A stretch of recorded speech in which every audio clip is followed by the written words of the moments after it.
ఒక్కడే 6 కోట్ల బంజారా జాతిని మార్చేసిన మహాయోధుడు.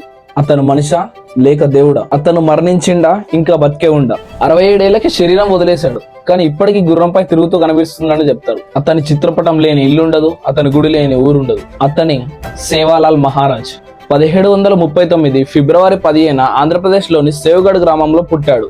అతను ఆయుర్వేదం, ప్రకృతి వైద్యం నేర్చుకుని వందలాది మంది గిరిజనుల్ని కాపాడాడు. మూఢనమ్మకాలు తొలగించి బంజారా జాతికి గుర్తింపు తెచ్చిండు. సంచార జీవనం చేస్తున్న ఈ ట్రైబ్స్ కి స్టేబుల్ లైఫ్ కోసం తాండవ్ అనే కాన్సెప్ట్ ని కనిపెట్టిండు. 1806 సంవత్సరం డిసెంబర్ 4 67 ఏళ్ల వయసులో జగదాంబలో ఐక్యమైపోయాడు.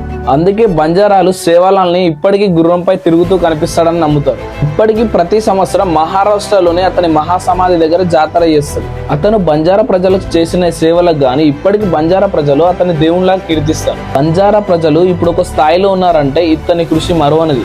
జై సేవాలాల్.